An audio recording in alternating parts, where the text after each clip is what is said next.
Good evening. Tonight we're looking for our fifth winner to go through to the semi-final, and he or she will be the person who comes through 5 tough tests with the highest Krypton Factor on that scoreboard. So with our 4 contestants all poised, ready to be tested for intelligence, physical ability, personality, observation and general knowledge, let's go straight into the first section, which as always is intelligence. And as the weeks go by, we've probed different areas of intelligence. Tonight we're interested in our contestants' ability to adapt to fairly novel circumstances. So contestants, in a moment you will hear a poem read to you. In that poem there will be a number of times, 3:30, 9:45, 12:10, that sort of thing. At the same time, you will see on your screens 9 clock faces. But, and it's a big but, those clock faces are reversed. They are mirror images. So if you're looking for the time of 4 o'clock, you would not be looking for this among the 9 clock faces, but for this, which is the reverse or mirror image of 4 o'clock. So, if you understand that, would you now like to turn and face your screens? And there, coming up, you will see your 9 clock faces. Remember, they are reversed, they are mirror images. In the poem, only 4 of the times mentioned are included in those 9 clock faces. What we want you to do is to feed in the numbers of the 4 clock faces that are the mirror images of the times in the poem. And it's important that you get them in the right order. So would you now put on your earphones, which are on the seats beside you.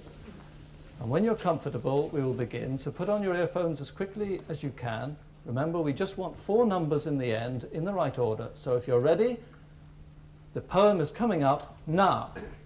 I wandered, lonely as a cloud, at 10 to 8 o'er vales and hills, and some time later saw a crowd at 9:10 of daffodils. Beside the lake, beneath the trees, I sat me down at 11:03. Continuous as the stars that shine from 10:30 to break of day, they stretched in never-ending line along the margin of a bay. 11:15, and I knew the signs, and by 20 to 1 had scribbled 10 lines.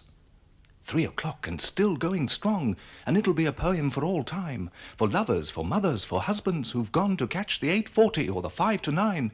But golly, time's flying. 5:30. I'd better get home, or I'll miss my steak pie.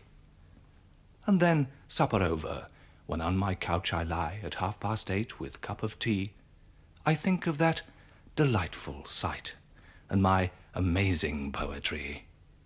9 o'clock, and Dorothy's in, so it's away with the tea and out with the gin. Well, that's it. The intelligence section is always a very tough section, and tonight was no exception. So as the numbers fed in by our contestants are being computed, let's now look at the right answer. And the first correct clock in the poem was number 6, which is the reverse of 9:10. Then it's clock number 9, which is the reverse of 20 to 1.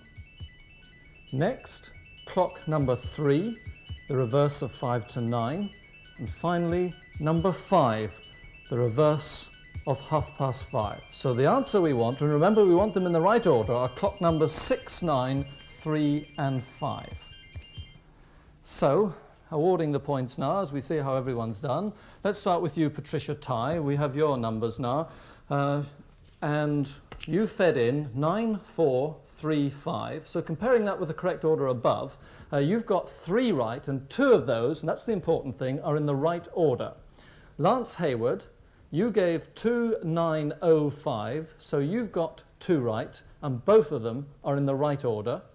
Deane Ransom, you gave 9453, so you've got 3 right. But unluckily, none of them are in the right order. You just must have missed one, put you out of sequence. Barry Davis, you gave 6425, so you got 2 right, and both of those are in the right order. So, awarding the points now, Patricia Ty with the most correct answers gets the 10 points.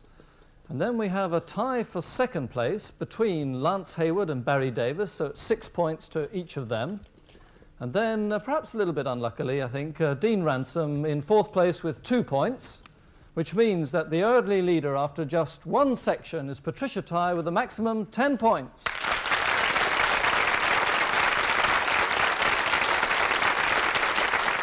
Well, still a long way to go as we move on now to the assault course, which means our physical ability test. And you remember last week Harry Evans showed everyone how to tackle those 13 obstacles, romping home in the fastest time so far of 1 minute and 5 seconds. So let's see if our contestants can get close to or even better than that time this week. So as we've seen in previous weeks, a very tough course indeed, 13 obstacles and all, and we've got our usual handicap system to allow for age and sex, and let's see now how that affects our 4 contestants. In lane 1 we've got Patricia Tighe, and at aged 43 she has an advantage of 68 yards, which in fact takes her beyond the first obstacle, but as we've seen in previous weeks, she'll need all of that to finish the course and be in with a chance of winning. In lane 2 there is Deane Ransom. He's aged 51 and he has 40 yards advantage. In lane 3, in the blue tracksuit, Lance Hayward, who at age 41 has a 20-yard advantage over the man in lane 4, Barry Davis, who's aged 31. Competitors, take your marks. And away they go, and as I said, Patricia Tighe avoids the first obstacle and is already on obstacle 2, and showing in the back markers is the man in blue, Lance Hayward, who's rapidly catching up now on Patricia Tighe as he goes over the gate vault. But still, Patricia Tighe out in front. In blue, catching her up now is Lance Hayward, followed by Barry Davis. And it's now neck and neck as they go to the duckboard. In fact, Lance Hayward is now in the lead as he goes into the double ditch. Now onto the poles and onto the open ditch, and he's now got a very clear lead and a new person into second place, which is Barry Davis. But Lance Hayward in the lead, followed by Barry Davis. Patricia Tighe holding third place, and up to the ramp now. This is where the muscles begin to ache, and this has proved quite a difficult one in previous rounds. He must stay on that or he'd have to go back and redo that particular one, but he completes that, goes into the maze. He's got one obstacle after this to go to the finish. Lance Hayward from North London, and he goes up to the testing one of all, the swing across the pit on that rope.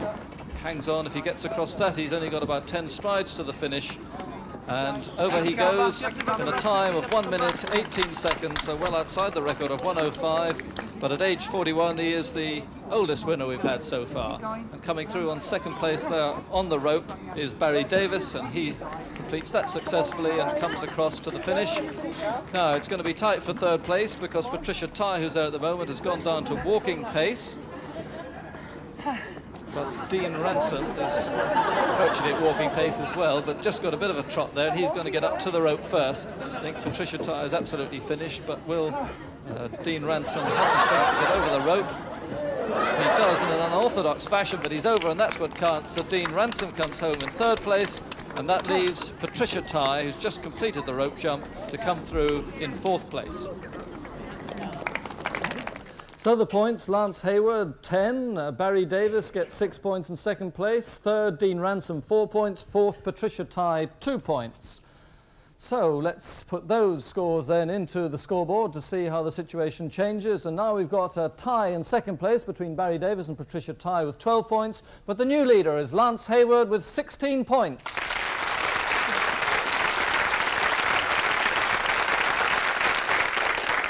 Well, we'll see if that situation alters as we go on now to our personality section. And this is where we gave our contestants the night to write a 30-second witty script on a subject that we gave them. And then they had to deliver that script to you through the camera. And if they made a mess of it, well, they made a mess of it because there's no second chance in this program. It's one take only. And the subject we gave them this time was to write a letter of rejection for an idea or an invention which has since become commonplace. For instance, they might write to John Logie Baird telling him his invention of television was ludicrous and couldn't happen. So, first to go is Patricia Tighe, who decided to reject the whole idea of rain. Dear God, your rain sample arrived. Very good. Overall coverage excellent. Too wet though. Puddles are everywhere and trees continue to drip well after the rain ceased. Taste experiments were unsatisfactory. The specially selected Irish control group judged it no acceptable alternative to poachine. Mrs. Lamech washed her cow in it, and Mrs. Enoch actually washed herself. Both ladies were delighted with the results, but they're hardly representative and admitted mixing additives to obtain a more efficient substance. Practicality very doubtful, but do go on trying. Keep in touch, Noah. Patricia Tighe rejecting rain, now to Lance Hayward turning down Christopher Columbus's idea that the world is round.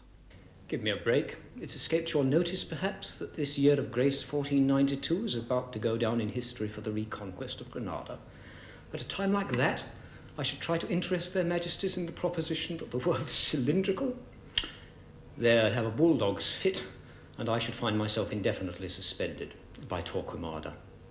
Take my advice. By the time you reach India going that direction, you'll find yourself seeing little red men with feathers instead of hair. By no stretch of your imagination or my neck.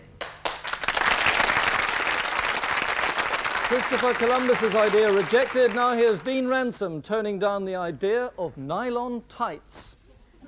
The board feel that the project will have no direct application to private sectors of the consumer belt other than at sensitive points already exposed.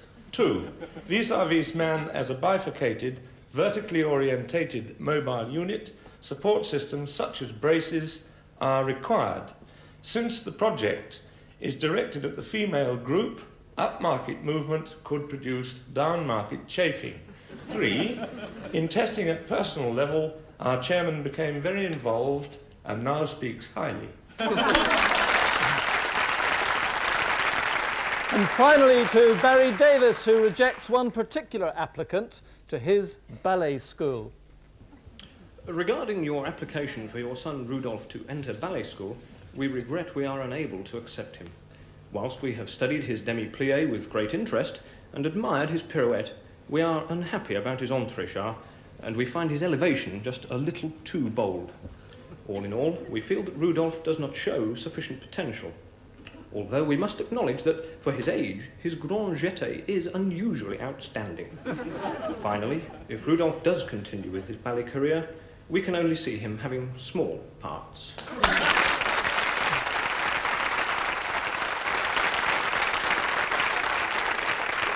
Well, now you've heard all 4 scripts, time for the marking, and that's where public opinion decides. The Scantel Market Research Organisation took those recordings you've just watched out to 20 cities and towns throughout the country and asked a cross-section of the public to judge them for their wit, originality and presentation. So now we can give you the results of our public opinion poll. Of those people interviewed, 37% plumped for Barry Davis, 10 points for Rudolf Nureyev, 28% went for Patricia Tighe, so 6 points for Rain, 19% chose Lance Hayward, 4 points for the world staying square, and 16% went for Deane Ransom, so 2 points for nylon tights. So let's now put those scores into our master scoreboard to see what the situation is now. And we've got Lance Hayward in second place with 20 points, but our new leader is Barry Davis with 22 points.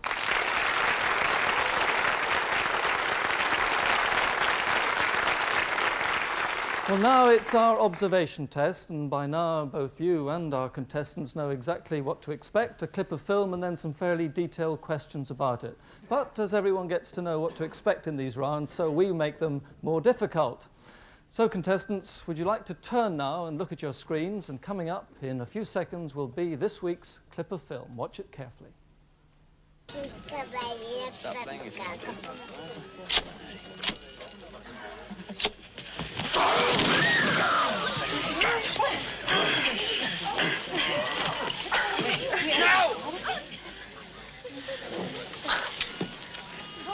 And you let a fool like that take you?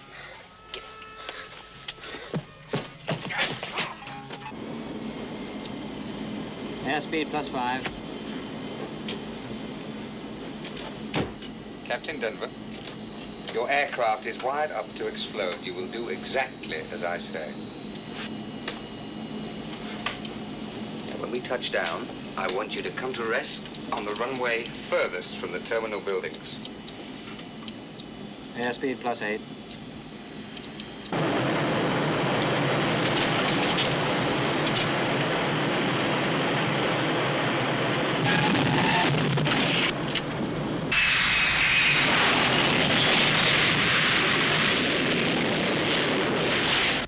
Tango Oscar, landing time 30. You're cleared in first taxiway right, parking Golf 3.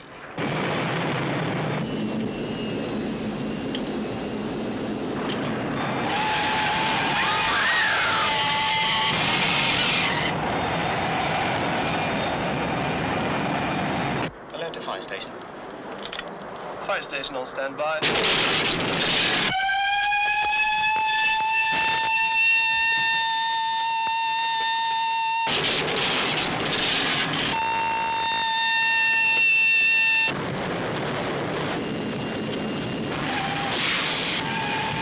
Tango Oscar, do you read? Crash alarm. Crash alarm.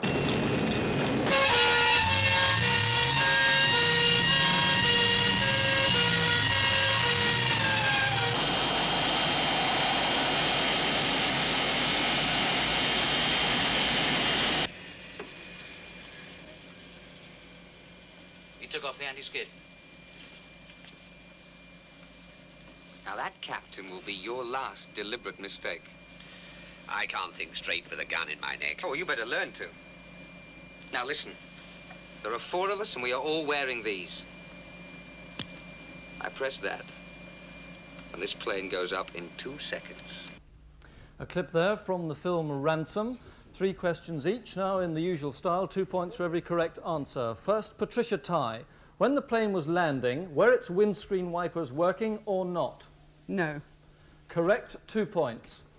What was the name of the airline displayed on the side of the plane?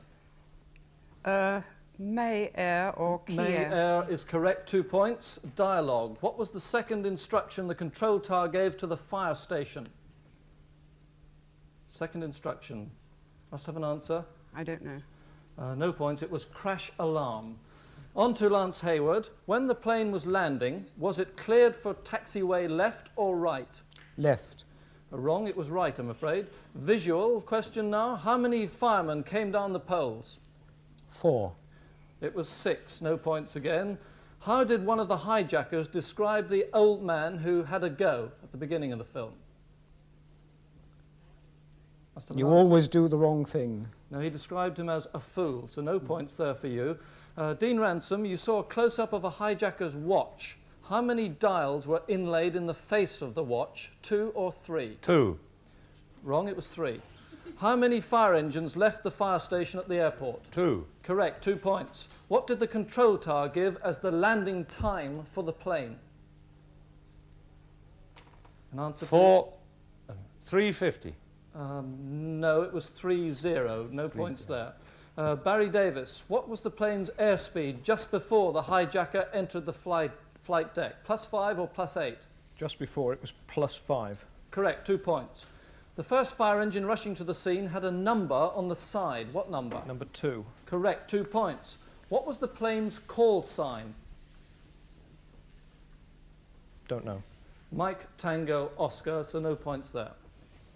Well, as you know by now, there's a maximum of 10 points to be won in this round, but of the 6 so far available, nobody got them all, but Perry Davis and Patricia Tighe were best with 4 points each, but you can all now add 4 more points to your totals, depending on your ability to solve our identity parade. You remember at the beginning of that film, one of the hijackers was attacked by the old man. We want you to identify that hijacker. Not surprisingly, we've got 9 of them from which to choose. Which one of those 9 hijackers was in that film clip you saw? So as they parade across in front of you, decide which one is the man in the film.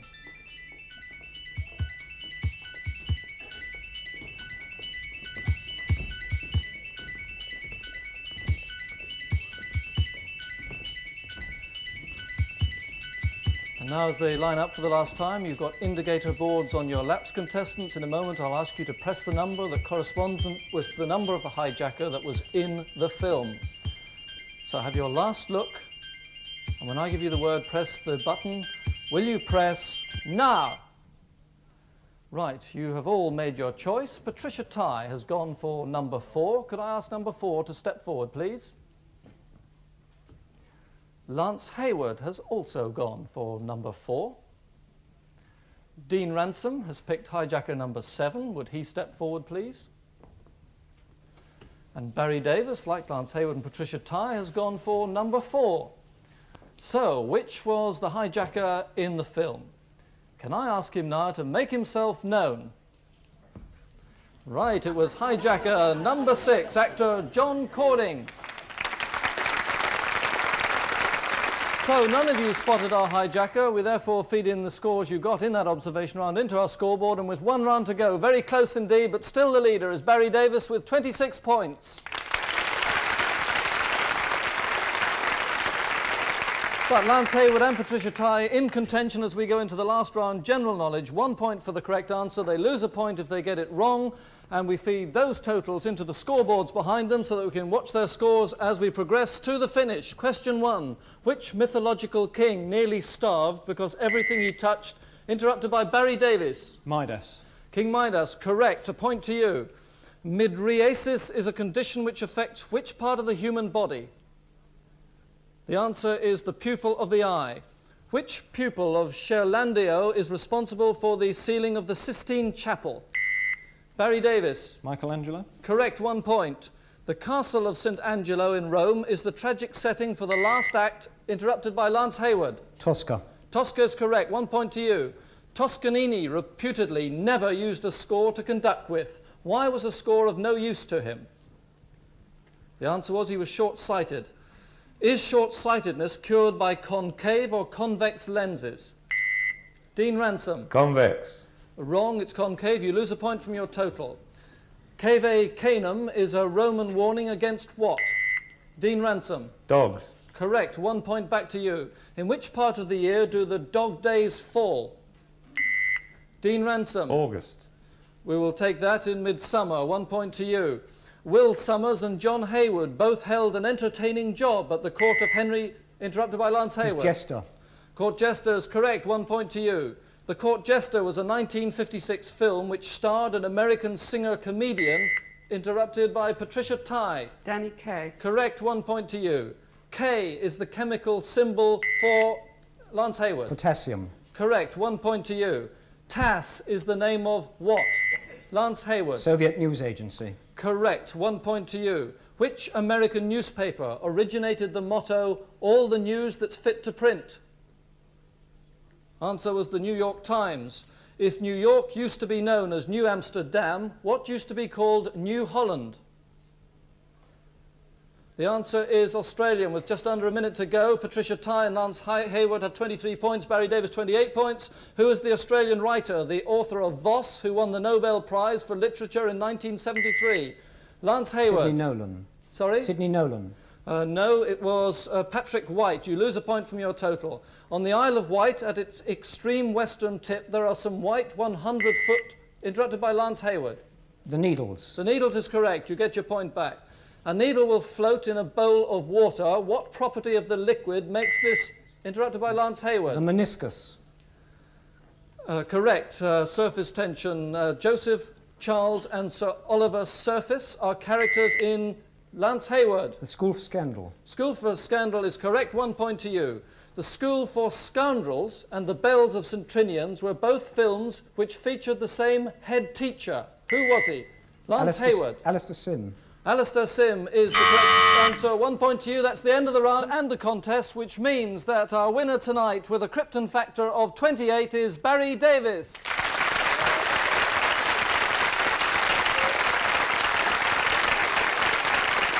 But so close at the finish, Lance Hayward pulling right up, just 2 points behind. Patricia Tighe close behind as well with 23. A few problems with Deane Ransom's scoreboard, but out of contention with 11. We shall be back with another Krypton Factor next week, looking for another semi-finalist. Until then, good night.